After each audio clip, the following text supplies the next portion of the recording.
Hi, welcome to another Rogue Health and Fitness podcast and video, if this works out well. I'm here today talking with Shawn Baker, MD, a man I've gotten to know on Twitter. He's a very interesting man. We've got a lot to talk about. In fact, so much it's kind of hard to know where to start, but we'll get going on it. Shawn, it's good to have you here, and thanks for joining me. Oh, it's my pleasure. I'm looking forward to this. Okay, great. Well, so I will tell our audience a little bit, what I know about you, and you can feel free to correct me or fill in any details. So, Shawn Baker is a physician and surgeon. You're an orthopedic surgeon. Did I get That's that yeah, right? yeah, that's correct. Yes. Uh-huh.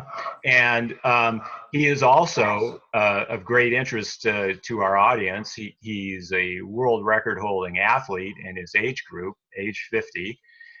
He is 50 years old, and he's in the age 50 plus age group in this indoor rowing. And you can certainly tell us more about that. Um, and he's also of great interest because he's promoting a zero carb or all meat diet. So we'll be talking about that quite a bit here today too. So, Shawn, where do I start? You said that you've been an athlete, or you've done powerlifting, and you've even mentioned strongman contests for a long time now. So can you tell us a bit about that? Yeah. So I basically when I was about 14 was when I started lifting, and I've just basically been continuously involved in competitive sports in some form or other my whole life without a break. I started out. I actually started out as a cross country runner, skinny little Oh, 140-pound kid running, and it was kind of funny because even back then I was not particularly lean, which I thought was kind of interesting at 140 pounds because I was eating a diet that wasn't appropriate. But I progressed into weightlifting as a kid, and then I got into started playing rugby, and I ended up having some skill at that. So I was recruited to go down to New Zealand to play semi-professionally. I got to play against a lot of the New Zealand All Blacks, in the Premier League that I was competing at. I then sort of transitioned into powerlifting and I did that off and on for about 20 years. And so I kind of peaked with about a 772 pound deadlift as a drug-free athlete. And then as I had about a 5-year foray into strongman competition, which I really enjoyed. That the only issue I had with that I thought the drug usage was a little too much, and I didn't see myself going real far with that. Although I took fifth at the national championship the first year they had those way back when. There's an organization called the National Association of Strong NAS, and I can't remember the other S, but anyway, that was NASS was the organization. I then sort of transitioned into throwing sports, and so I got hooked into the Highland Games, and I ended up winning a Masters World Championships in that. I started throwing at 41, and so it's kind of interesting because there's so much technique involved in that. is this like a tossing the caber kind of thing? Yeah, there's actually 9 events that go into that, and so there's hammers you throw and stones you shot put and weights you throw over a bar and tossing the caber and stuff like that. And so that's all. It's pretty fun stuff, It's definitely a different sort of training paradigm that goes into that. Now I had the fortune to train with an Olympic shot put and discus thrower named John Godina, who currently trains a lot of Olympic athletes. And so I trained with him, learning how to do some throwing stuff. And I trained with several world champion Highland Games athletes. And so that allowed me to at least have the technique enough to win the world championship and set a world record in that sport. Aside from what I was able to do from a strength standpoint with my training. And then I sort of, at about 45 years of age, kind of got tired of being, 280, 290 pounds, and was starting to develop the signs of metabolic disease. And that's when I started to really look into my health, and that's where the dietary changes came into. And then as I got leaner and less inclined to do the pure strength sports, I got interested in this indoor rowing. And for the last 3 years, I've been able to break multiple world records and national records in that. And I continue to do that and progress, as of today, quite honestly. Well, that's quite an athletic career there. And then somewhere along the way, you found the time to go to medical school, and you you served, is the Air Force? Did I get that right? Or?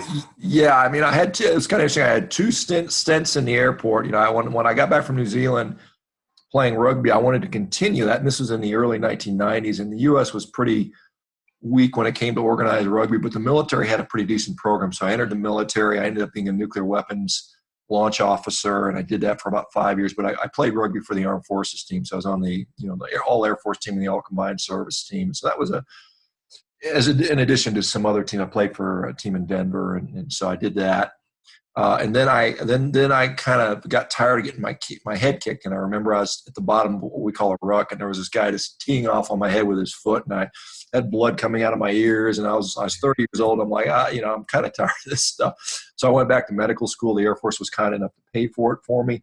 And then when I got done doing my civilian training, which it's about 9 years later, I went back in as an Air Force surgeon, and that's when I was sent deployed to Afghanistan, where we took care of all this incredible trauma stuff that you just never really see any other time. And so then I did my time there, and then I got out after I'd finished my commitment. So I was on for about a 20-year period that I was in the military, but 11 years I actually wore the uniform during that time.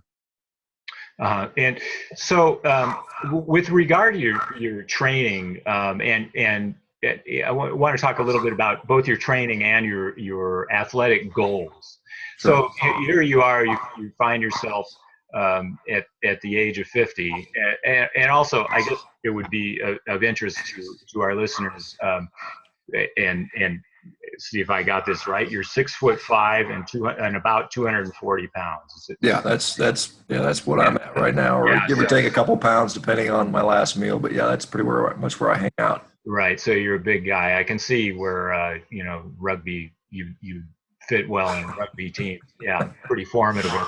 Yeah, I'm not going to be a gymnast or anything like that. There's certainly sports I'm tailored to, and so you got to kind of select those. Right. Do you where do you want to take your athletics? You train very hard, and you're involved in doing your rowing, and you continually broken records. And you can please tell us a little bit about this in particular too, about this rowing machine that you use and so on. But where do you see yourself going with your athletics? Well, I mean, my pattern thus far has been, I do a sport, I pursue it, I try to do as good as I possibly can. If that means breaking a world or national record, I attempt to do that. And then, it seems to me at about a 5-year point, I tend to just sort of stop. I sort of plateau, and I can no longer go any farther. And at that point, my tendency has been just do a new sport, because it keeps me interested. It's something new to learn. It's something that, it makes it more enjoyable when you're progressing. So when you start a new sport, you tend to be pretty poor at it, and then you just progress it. So there's some excitement with that. The training I do supports that. It'll keep me, it keeps me involved and keeps me wanting to train. But as far as what I'm going to do next, I mean, I'll have to test where my capacities are. I mean, I think I'm still a pretty decent sprinter, so I might take up some masters sprinting. I'm a little heavy for that right now. If I drop a few pounds, I might be able to do that. Same thing with competitive, jumping. There's some long jump and broad jump records that I think I might have the capacity to do. Throwing, I might go back to throwing the discus. I had some, I only tried it very, very briefly, and I had some pretty decent success. I ended up throwing what's considered a Masters All-American distance with almost no training. And so I think if I were to pursue that, I might do something like that. The rowing is fun. I really enjoy it. It's a good form of conditioning. It's pretty low impact on your joints, and allows you to be very competitive. There's other things out there, that I'll just have to look at and see. But I foresee myself continuously pursuing records in whatever sport I end up selecting, and I'm not sure where I'll go next. Oh, okay. Very interesting. Wanted to talk a little bit about, well, first, let me back up a little bit. You mentioned being in briefly, I guess, compared to your life and career, being involved in strongman contests, and you said there was a lot of drug use going on there, presumably steroid use, so in those kind of competitions, I suppose, without wanting to use those kind of drugs, or any kind of performance enhancing drugs, then it was difficult to get to the top of them. Would you say that? Well, I mean, I don't think it's very controversial to say that many of the top strength athletes that are at the world's strongest man level are using drugs. I mean, I think that's pretty widely recognized. And so I think if your goal is to do that, I mean, you can make ethical arguments and health arguments pro and con for that. And I'm not interested in doing that. But I mean, for my personal decision, I don't want to do that. And so if my goal is, say, I want to be as good as anyone in the world, and sometimes that's an unrealistic goal, then am I willing to do that? And I'm not. And so then you have to say, well, what sports can you do that maybe it's not so much? Quite honestly, in indoor rowing, there are probably, I mean, I'm fairly certain there are guys that are utilizing some drugs, particularly in the events that I do. They're short sprints and that sort of stuff where strength plays a big role is very sort of tempting for people to use drugs to compete, even though there's no money into it. I mean, there's no real prestige there. But I mean, we know people will take drugs just to get a trophy, and so it's kind of a bit sad. But I mean, I'm testament of what you can do without the drugs, and I'm pleased to continue to be able to do that. I may not be, as strong as somebody who's taking drugs, but I'm getting pretty, I'm pretty close. And I beat a lot of guys that are on drugs. I mean, my whole career, whether it's rugby or strongman or powerlifting, I've beaten guys that are taking drugs, and I've lost to guys that are taking drugs. And that's you just accept it. That's part of the deal, and you make your own personal decision whether you want to pursue that or not. Right. Okay. So, and then pursuing that a little bit further, you and I have had some conversations on Twitter, and I've looked on, kind of amusingly, when people have accused you of using drugs. And so, what is your feeling about, what are the possibilities of an athlete being drug-free and achieving a high level of performance? For example, what I'm getting at is people look at you with you're in top shape and you're setting these world records, and you're 50 years old, and so the automatic assumption is, well, he's doing drugs, he's doing steroids or something, performance enhancing drug. And I'm interested in this topic. People have asked me, do you take testosterone? Because I'm in my 60s and I'm in reasonably good shape. And no, I don't take testosterone. So my feeling is that while I'm not against it if needed, there are all kinds of possibilities without it. And so what would you have to say about that? About your level of athletics without drugs, or for anyone? Yeah. So, I mean, I think, well, I mean, I know what I do, and I mean, I know what I'm capable of. So it's not a question for me. I know I'm not taking drugs. I know what I'm able to achieve. Now, whether other people believe that or not, I can't control that. I mean, there was somebody harassing me about taking drug tests. I'm saying, fine, if you want to pay for it, I'm happy to take any test you want. I mean, I've passed lots of drug tests in the past. Not that that doesn't necessarily mean you're not on drugs, but I mean, I've been tested and I've never had a problem with that. I don't mind taking tests. I'm just not going to go out of my way to pay for those continuously for everybody on Twitter that asks me to take a test. It's just, it's just not practical.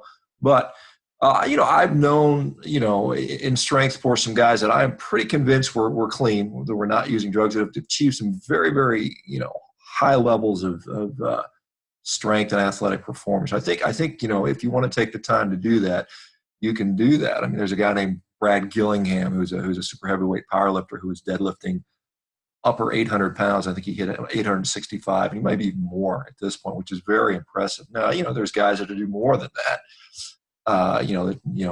But I mean, that is a huge amount of strength that you can achieve without taking drugs. I was like I said, I hit 770 pounds, without drugs. As far as testosterone goes, I mean, obviously testosterone is a good thing and we need it and we need to be able to use that. Now, the problem, we have right now in this world, or in a Western society and in the world in general, is that, our environment has basically eroded our testosterone levels, whether it's food, whether it's the chemicals, whatever you want to say, that's causing a large part of that. And I think a lot of people fail to realize that testosterone replacement is not a panacea for all that. You can't just, it's just like, giving a diabetic insulin in some regards, it's not the solution to the underlying problem. And so right now, I prefer to have my testosterone made by my body endogenously in the dosages and in the time frequency that it's required. It's hard to really replicate that with supplementation because you just can't, you can't pulsatilely dose testosterone like your body wants to. It responds to different stimuli. And so whether you're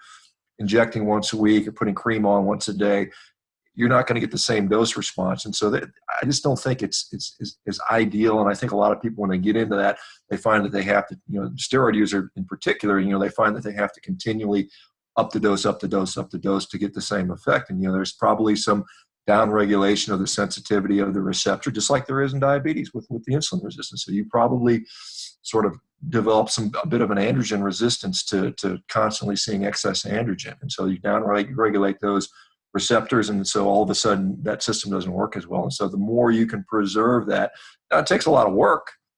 You got to train hard. You got to consciously recover. You got to eat correctly and do all those things. And a lot of people don't want to do that. And I mean, that's a decision you have to make. I mean, for me, it's an easy decision, and I think long term, it's a better decision for me. And I think when I'm at your age, at 60 and 70 and 80, I'll probably be still hopefully going strong and doing well and doing the things I want to do and being very functional. Time will tell. I mean, I've heard since I've been 20 that wait till you're 30, wait till you're 40, wait till you're 50, and I'm still going strong. So I think I'm doing some of the right things. Maybe not everything right, but enough to allow me to perform at the level I'm performing at. Right. Oh, okay. So I'm interested in talking a little bit about your training, the type of training you do. So I've seen a certain amount of it where you've posted videos of it. Sure. And you do a workout that's not. It's I guess I would characterize it as kind of a hybrid workout. You do lift weights, but in I guess I would say an unorthodox way.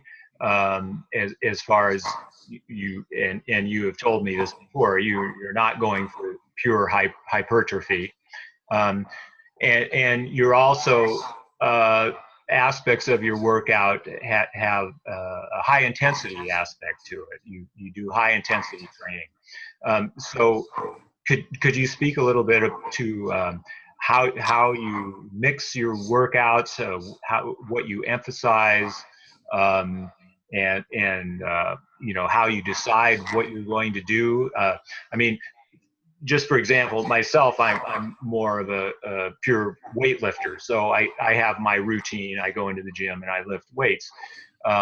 You're doing something very different. And so why don't you talk about that a little bit? Yeah. So there are certain sort of sports goals that I have. Right now I'm competing in rowing. So I have part of my workout is dedicated to, excelling at that particular endeavor. And I've got a pretty focused way I like to row and things that I've experimented with and I've found success with that. Outside of that, just from a general health standpoint and also to support the sports, I think there's some things that are important to maintain. I think muscle hypertrophy is good. And so if you want to add some HIIT style training in there, I think that's a good thing. But I also think, maintaining elasticity, being able to move fast, being able to accelerate is also important. And it's something that I think most people, especially older athletes, completely neglect. And so the ability to jump, the ability to sprint, the ability to throw things hard. What I see as an orthopedic surgeon is people that attempt to do that stuff after having neglected it for so long, typically guys in their late 40s and 50s. I mean, they'll rip their bicep off the bone, they'll pull their Achilles tendon, they'll pop their Achilles tendon. You see that constantly kicking in at about age 40 and 50 and 60. And so I think one of the things that goes into that is just not training that aspect. And so I do a lot of plyometric type training. I do a lot of med ball training where I literally try to break the medicine ball. I'm throwing as hard as I can, doing that type of acceleration training. I think diet plays a big role in this as well. And, we can certainly talk about that too, as far as tissue integrity and tissue strength.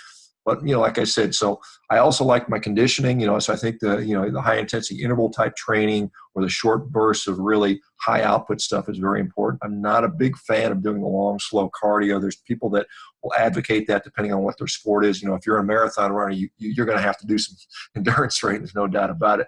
I'm not interested in that. And I think maybe it's not the most healthy way to, I think long distance running and things like that maybe are not the most healthy endeavor for health and longevity, but I may be wrong about that. But, for me, I'd rather go on a hike, take my dogs, walk for an hour in the woods, or, go hiking in the mountains for that type of stuff. And I think it's from mental stress relief standpoint, that can be helpful as well. But, my workouts, I put some of them up. They often don't last very long, but the intensity is generally pretty high. And, and it goes with lifestyle too. I mean, if I can get a workout done in 30 minutes, I'm pretty happy. As long as, and my heart rate will be, I might, like we talked about, you can get your heart rate up pretty darn high with some deadlifts or some squats or even swinging a heavy kettlebell. I mean, I've got on the rowing machine within a minute, my heart rate's almost 180, which is, there's some utility in doing that.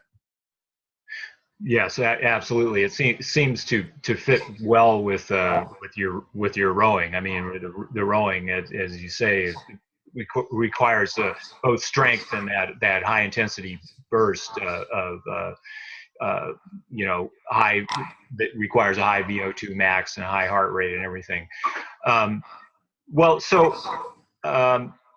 You're well known on Twitter and elsewhere for advocating a zero-carb diet and practicing it yourself. So, zero-carb diet meaning an all-meat diet.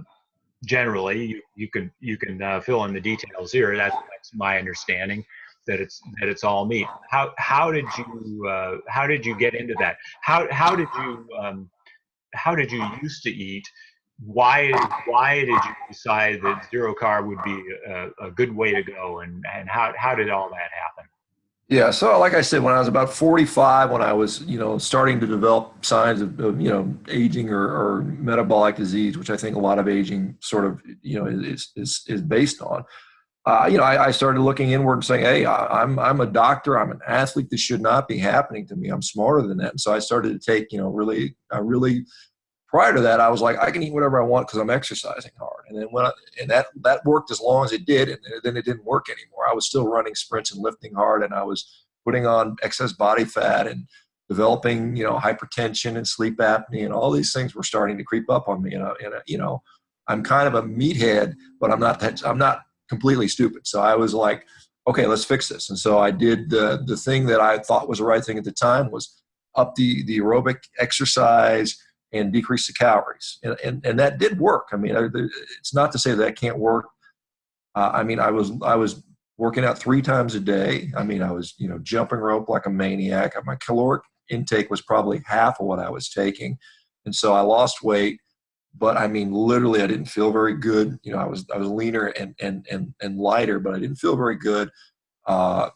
And it wasn't sustainable for me. I was constantly hungry. I was constantly not in a particularly good mood. I wasn't a pleasant person to be around. And so as I kind of explored more, I kind of looked at the paleo stuff. And so I started saying, okay, I can eat some things I like, bacon and meats and, these different things. So I did that for, I'd say 6 months or so. And then I just started getting interested in the science more and started, reading the books that we've all read, Gary Taubes' stuff and, Ty Colts' stuff and some of the other keto books. And I just started transitioning that way. And as I did, I tried to be fairly objective about how I felt and particularly how I performed athletically. And I noticed continued improvements with that. And so I spent about 3 years in a very low carb ketogenic diet. And then I kind of started looking at the old Vince Caron, the steak and eggs type stuff. And I would do that for, like he would suggest, 3 or 4 days, and then you add some carbs in. And I played with all the different carb cycling and targeted ketogenic diets and, carb backloading and everything out there that about. I pretty much tried. And I really sort of try to objectively assess that against my rowing performance. And I think the concept to rower is a very good feedback mechanism because it doesn't change. It's always the same. Once you have the basic technique down, it's all about pure physiology. And so as I continued to do that, I also started noting, health benefits, and I just kind of read and read more. And I started just kind of, for whatever reason, I started looking into the zero carb community. And what I was seeing is a lot of people that were on ketogenic diets were saying, we switched over to a zero carb diet, and that last little thing that was bugging us finally went away. My arthritis finally completely resolved. And I said, well, I'll try it. And you may remember back at the beginning of the year, late December, I said, well, I'm going to do it for 30 days. And I did. Uh-huh. And then, I had a day where I said, okay, I'm done with my 30 days. Woohoo. And so I ate, stuff I thought I was missing. I had some fruit, some peanut butter or stuff like that. And I just didn't feel particularly good. And I said, well, let me go back to the zero carb thing. And I just continued to continue to press with that and continue to feel good. And after about a month, after initial adaptation period, I really started to see some very objective things happening in the gym that were good and pretty significant. And so I just continued to press this out. And, and then began to study it more, study the people that are doing it and thinking about why this is appropriate. And so at this point, I'm into my 9th month of doing this stuff. And, I honestly, from a health standpoint, I feel as good as I can remember. And, there's, of course, all the people are saying, well, you're missing these particular nutrients, you're going to get a vitamin deficiency. And then, of course, all the scaremongering about heart disease with saturated fat, cancer, and all that stuff out there that I think a lot of people really question. And I certainly do, because it doesn't seem to be, a concern. And, I think it's a concern for some people, but I think the problem is we have a problem defining health for a lot of people. A lot of people will define their health by a set of lab values. You can have people with absolutely normal lab values drop dead of a heart attack, and so, that's a problem we have. And people have sort of stopped paying attention to what really matters to them, and in deference to their physician who says, oh goodness, your LDL is too high, we got to put you on this drug. But doc, I feel great. Right. In years, well, you're going to die. And so it's just it's a sad commentary on where we've come as far as a healthcare system. Well, I certainly agree with that, and I note that what you've answered to a number of people who have asked about lab values and so on, and say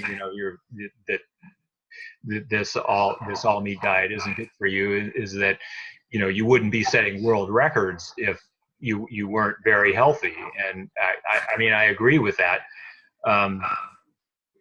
What would you care to speculate? What is the difference between a sort of paleo style ketogenic diet and an all meat diet? What could possibly be making that enough of a difference? Yeah, so I think when you go into the low carb world, and whatever version it is, most people, paleo is certainly low carb in comparison to the standard diet or the vegetarian or vegan diets that's being pushed.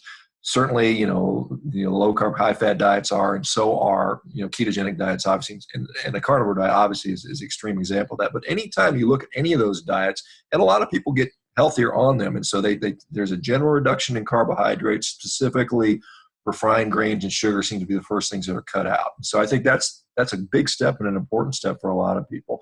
And then you get into a point where, well, how low do you go? Which carbs do you eat? Typically most people will say, well, the leafy green vegetables and nuts and some of the low sugar fruits are a good option. And certainly that also is a good strategy. Now, when you go down to a carnivore diet, when you exclude all that, now zero carb is a misnomer because I still eat some carbohydrates. It's not like I can exclude it completely. If I eat any eggs, there's going to be a small amount of carbohydrates in it. Meat has trace amounts of carbohydrates. Cheese does if I partake in that. So I'm probably, from a carbohydrate standpoint, very close to what people are on a really low ketogenic diet where they're eating maybe 10 grams a day. So I don't think it's the carbohydrates necessarily. So you have to say, well, maybe, and this is a little bit controversial and some people call it heresy, but, maybe some of those vegetables or fruits actually can negatively impact some people. And I think it's some people that will clearly say, if I eat a bunch of broccoli or spinach, my intestines hurt. And so, you have to say, well, maybe there's something to that. We sort of say, plant phytonutrients are great and we need them all, but there's also, plants make pesticides so bugs don't eat them. We eat those things too. And so some of those things may affect us. And so we have this sort of concept of generally recognized as safe. And sugar is one of those things. And so some people will say, well, hey, sugar's not particularly good for us, especially if we eat in high enough quantities. So the same thing with these sort of natural pesticides. It's generally recognized as safe, but maybe there's a slight low-grade effect for some people that are susceptible to it. And maybe it makes some people not feel good. I mean, we can clearly find people that will swear that if I ate gluten, or if I eat whatever nightshades or whatever particular plant food, it makes their joints hurt or their stomach hurt or they feel depressed. Or so there's probably something there. We just don't know what that is. I think that our research is, if you read any sort of study on phytochemical study where their conclusion is this is potentially healthy, but if you read the introduction, it's always, we know that plants are generally healthy for us, and that's their assumption going in. And so what they do is they just say, okay, now let's test it and make a way to figure out why that is. And so if you look in the body, there are literally countless biochemical reactions going on at all times. And so if you wanted to say, I think gasoline is good for me, I could put some gasoline on some cancer cells and it would probably harm them. This is a ridiculous argument, but I mean, you can make that argument with any chemical out there and say, okay, well, gasoline kills cancer cells, thus it's good for me. Disregard the stuff that what it does to, if I put it on my eyeball or my intestinal mucosa. So we don't, you can sort of design a study any way you want to make the outcome appear how you like it. And so if your preconceived bias is all plants and fruits and vegetables are good for us, it's pretty easy to do. And that is certainly the bias now. If we go back into history, we know that fruits and vegetables were not widely available to the majority of the population. It's only because we now have this huge mass transit, food preservation system that we can even do that. So most of history, most people didn't eat a lot of fruits and vegetables. And we can argue that their life expectancy was shorter. But that's, I don't think that argument you can really make much of that. I don't think it's the fruit and vegetables that's keeping us alive longer. I think it's sanitation and, access to healthcare and some other things, and a general increase in caloric nutrition. And so I think, you have to say, what is it about a carnivore diet that causes you to do better? For me personally, to improve, I think it's very well absorbed. There's some sort of kind of vegan propaganda, and I know you used to be a vegan. So, and I presume you ate a lot of fruits and vegetables. And sure. If those things were super, super healthy, you should not have gotten sick eating that. That would just be my hypothesis. Sure. But I know that meat is just really well absorbed. I mean, we've seen patients that have had ileostomies and colostomies where they can look at what, goes through their digestive tract, and they can see when you eat meat, there's nothing that comes out. I mean, this is kind of a little bit, vulgar, but I mean, when's the last time you pooped out a piece of meat? I mean, it just doesn't happen. But if you eat a bunch of corn or something like that, you can look in the toilet and say, hey, that didn't get digested very well. Right. We know that meat is highly, highly absorbed. The nutrients that are in that are very bioavailable, and they're, really in the concentration that we need them. And so, and then if you look at what's in, beef in particular, very high in creatine, which is a performance supplement, very high in carnosine, which is also a performance supplement. It converts to beta, it can be used to convert to beta alanine. And then you've also got, just the protein, just the animal protein itself. And then, I know you have a lot of interest in iron, but I think for a lot of people, we have, iron deficient anemia. I mean, there's, I know you talk about iron overload, but a very big problem is also this anemia that so many people have. And so you've got this heme iron, and we can discuss whether, eating meat causes ferritin levels to rise or iron storage to rise, or if the iron is being elevated due to underlying metabolic disease, and then that becoming a toxic problem. So I don't know the answer to that. And I think I think there's associations that suggest that, and maybe that's something that could be studied. Yes, it's true. I mean, as this is not for your benefit, but just for people who are listening. The human body has a finely tuned iron regulatory mechanism, and that has to be broken or overridden in some way to get the excess iron levels that are associated with ill health and disease. And so, yeah, as I was talking to you the other day, heme iron is absorbed very well, but if you're healthy and metabolic systems are in good regulatory order, you shouldn't be absorbing too much to get that highly excessive ferritin. You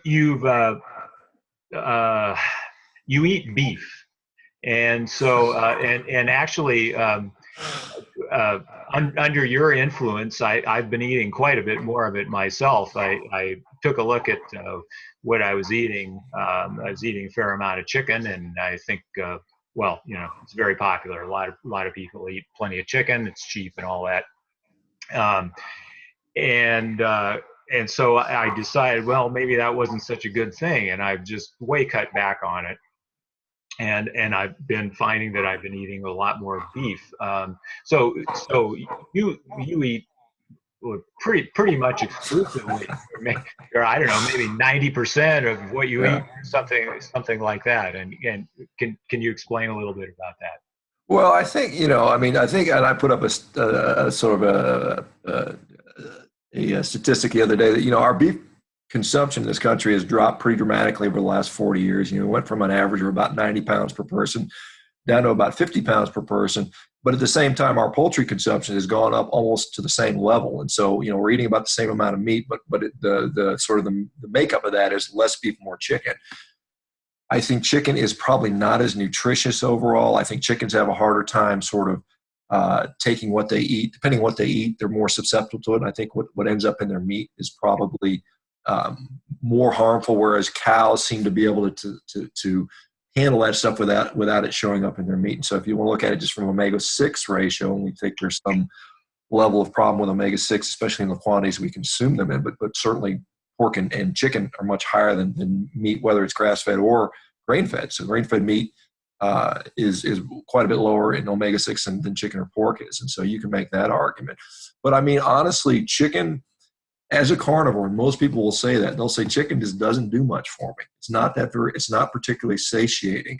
So if I eat some, I'm like, well, that was like a little snack, but it really didn't fill me up. And I think one of the points about this diet for a lot of people is it's just, you don't think about it. You eat, you're full, you're done, and that's it. There's no planning. There's no lusting after some sort of food. I mean, it's so particularly satisfying. And when I first started, I mean, I was cooking everything, adding a lot of butter. I was putting bacon on a lot of stuff. And the farther I get, the less I desire that stuff. It's just like, I'm turning into my dog. I like my my hamburger or my steak, and that's all I want to eat. And so it's kind of funny. And a lot of people that have done this for years, 10 years, 12 years, 15 years, 8 years, will all kind of say the same thing. It's just like, the more I do it, the more I gravitate to just beef. Now, I think lamb is also a very good option. I just got back from France, and I spent about 2 weeks eating almost exclusively lamb. Now, it didn't taste quite as good to me. I mean, it tasted pretty good. I mean, when I lived in New Zealand, I had a ton of lamb because there's sheep everywhere. But I just remember it, the taste of it not being as appealing to me, just because I'm probably used to beef. But I think that's also a very nice option for people. It's a little cheaper too, and generally lamb are generally grass fed if you really are concerned about that stuff. But beef just seems to be nutritionally a little better option than the chicken, certainly, and it's just very satisfying. Right. Okay. So how does your all meat diet then? Well, you've said that you feel like you're training better, you're doing all around better eating an all meat diet, and of course you have lots of people that say, how are you doing it without carbs or Right. something like that, and how do you replete your glycogen? How would you talk to somebody who brought those points up, and how eating an all meat diet, or for that matter, just in general, a ketogenic diet, impacts your sports performance? Right. So I think, the big thing I talk about is, you make observations, I mean, obviously I'm doing it, and you have to recognize that and say, okay, well, he's eating all meat, yet he's doing this. So it can happen. Their body has the capacity to do that. One of the knocks against a ketogenic diet with athletes in particular is, all the studies, the short-term studies show that, cycling performance decreases, or, whatever metric they're going to use. But the problem with that is they're very short-term studies, and usually most of the athletes are going through an adaptation period. And so, I mean, I will tell you, 1 month into an all meat diet, my performance wasn't that great, just because I was kind of adjusting to a new diet, basically completely new food intake. My system had it sort of, kind of adjust to that. But So, when we look at, particularly glucose, we want glucose regulated within a very narrow range. And so if you're taking a bunch of carbohydrates in and you're not controlling the dosage for that, it can swing pretty wildly.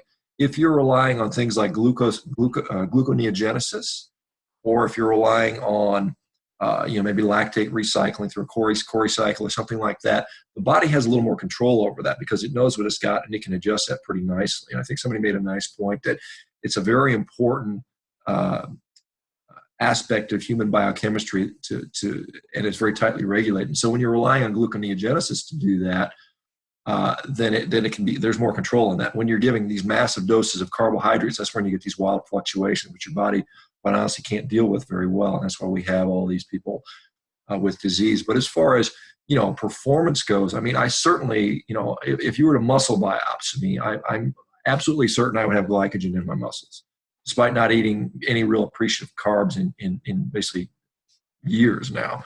And I tap into that when I'm sprinting hard or doing some high intensity stuff, but I'm probably, utilizing either ketones or free fatty acids at a higher degree than a carb-based athlete. And I think there's advantages to that.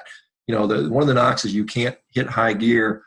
Well, I mean, I'm breaking all these world records in sprint performance, so I would say I do have a high gear. I mean, but the other thing is when you're very glycolytic and using all this glycogen, that tends to be pretty tough on the body. There's a lot of, reactive oxygen species that are generated due to that. And that probably impacts recovery and how you feel and those things. And so I think that aspect alone results in very good performance. That's what I've noticed.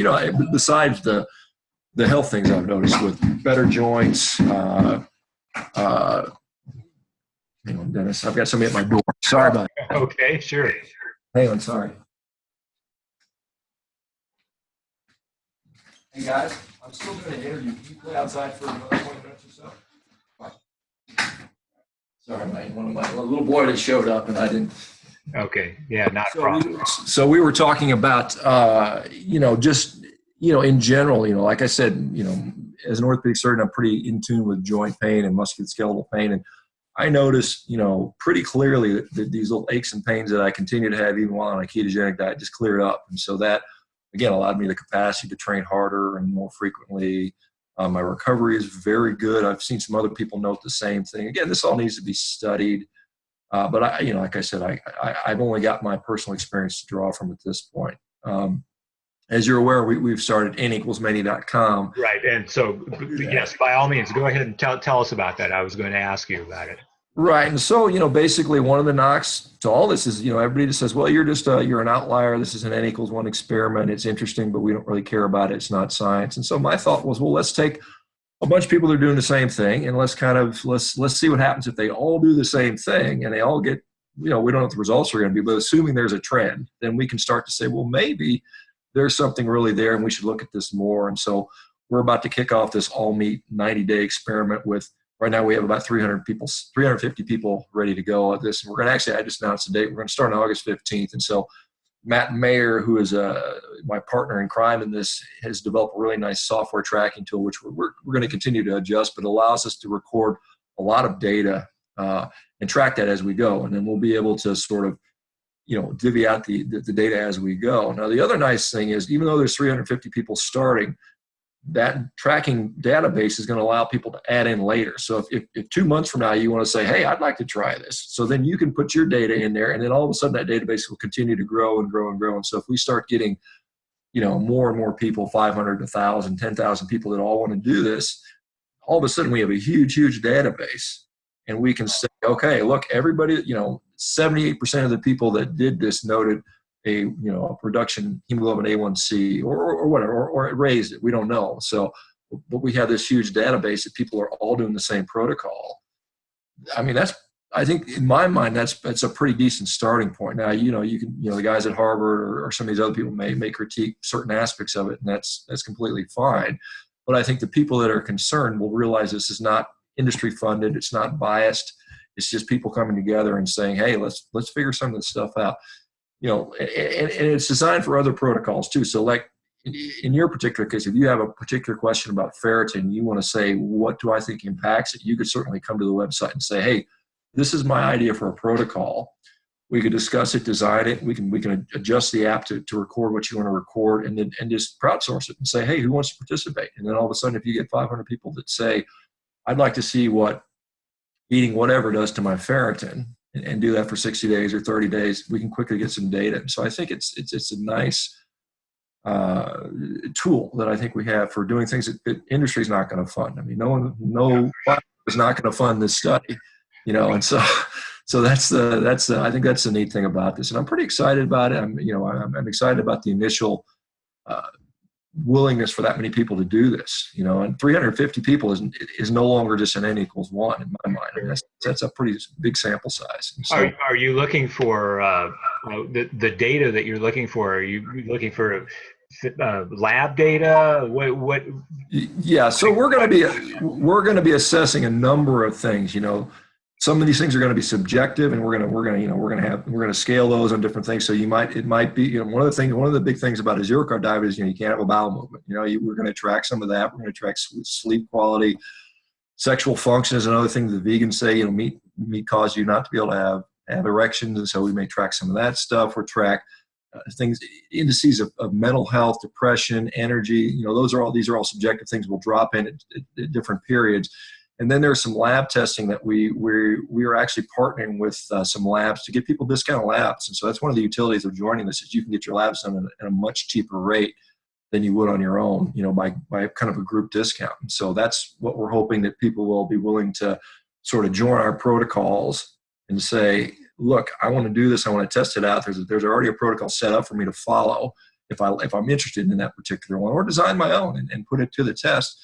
And then we can maybe save some money by participating in a study and getting the lab discount. So I think I think it's a win-win for everybody. And so, but yeah, we're gonna be continually adding and update. There's people that wanted to track, and so we'll have a sort of a protocol which you can track. But there's also drop downs that'll say, if I want to track my glucose every day, say we have some diabetics who want to do that, they'll have the capacity to do that. So it's not only doing the actual study, but you can also track extra stuff that you may be interested in personally.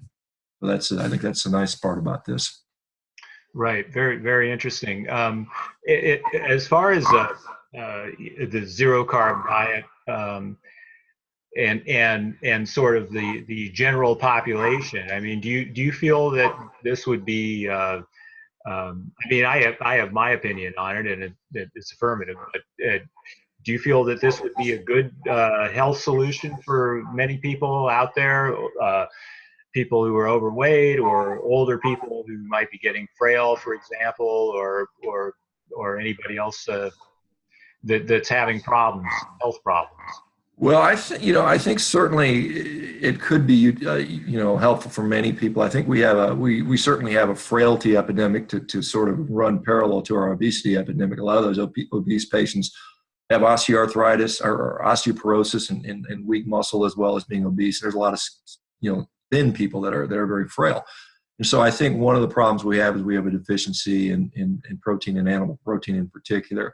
One of the problems I think you find is that if you're eating a high carbohydrate based diet, if you're eating fat, those things together, whether it's animal fat or vegetable fat, I think those things combined still are problematic. And so I don't think you can do, just say I'm going to eat a little extra beef, but continue to eat all the high carb stuff. Because I think that also, and I think that's somewhere where the vegans sort of get their information, is they're saying, well, if you eat a bunch of meat and a bunch of carbohydrates, you're going to have a problem because there's fat in there. But I think once you drop the carbohydrates out of there, or reduce them to a really low level, then I think it's not as problematic anymore. Now, the problem is, is this something the general population is going to adopt? No, unlikely. I just don't see that happening. But I think enough people that are interested in their health are going to say, maybe I'll try this for 30 days and see how I feel. And then they may adjust things and say, okay, I know that if I eat X amount of animal protein, I feel pretty good. Maybe I can have some fruit and a little bit of vegetables here and there.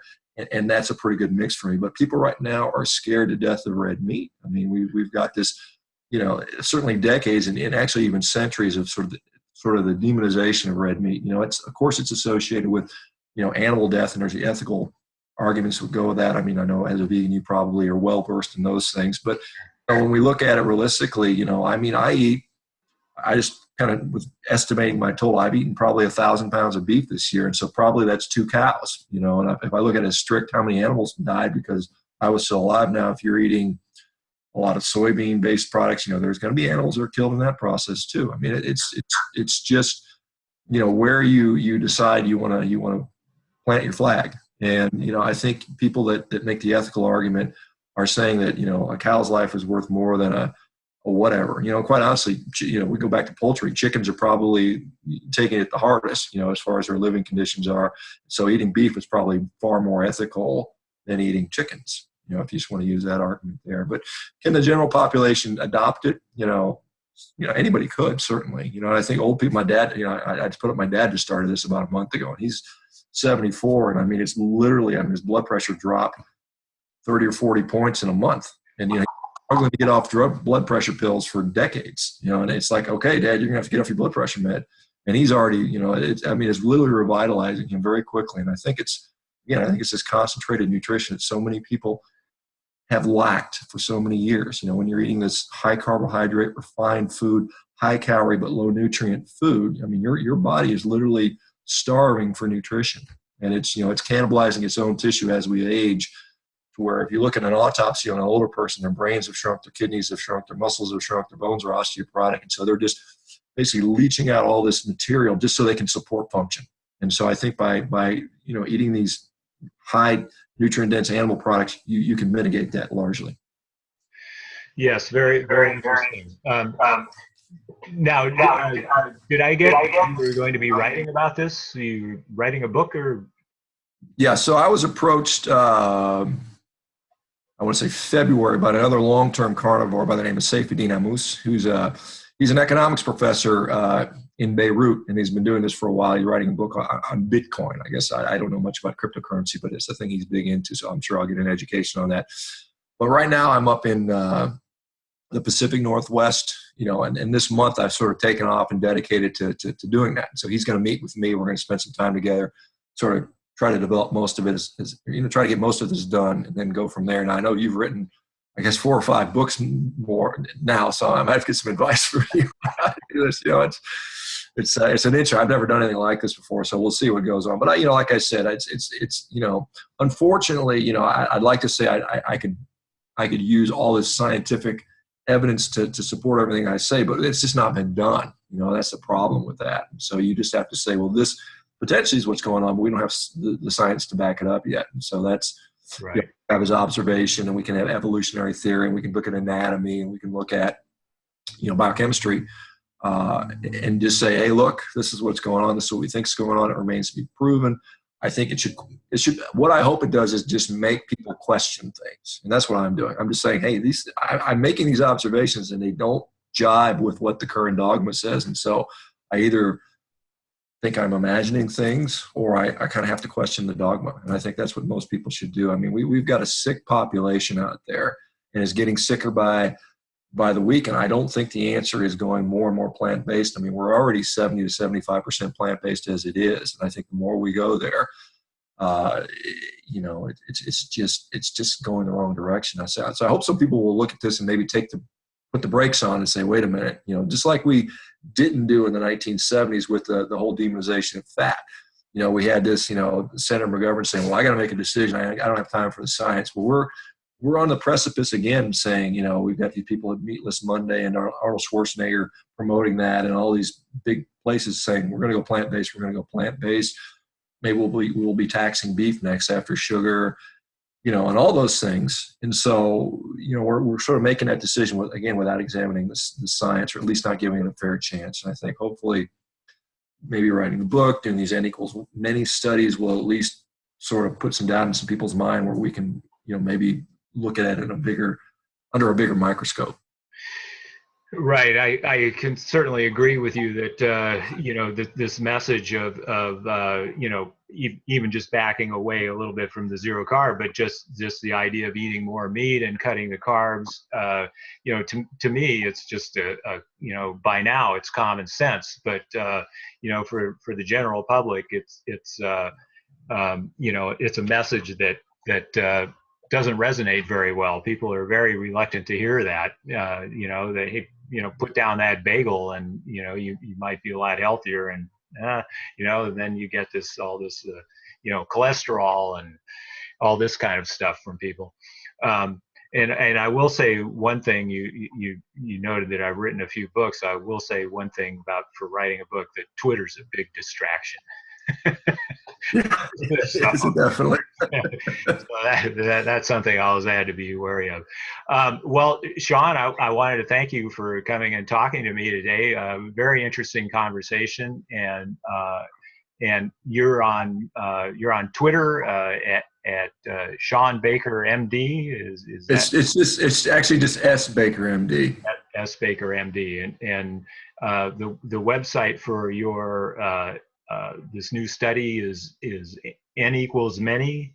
N=many.com. And then I've also got a sort of an Instagram account, Shawn Baker 1967, SHAWN. And I put a lot of my training up on there for people that are interested in how I train. So. Right. Okay. Well, great. Thanks for coming on, Shawn. It's great talking to you. Oh, perfect, Dennis. Do you have any idea when you're going to put this out? Let me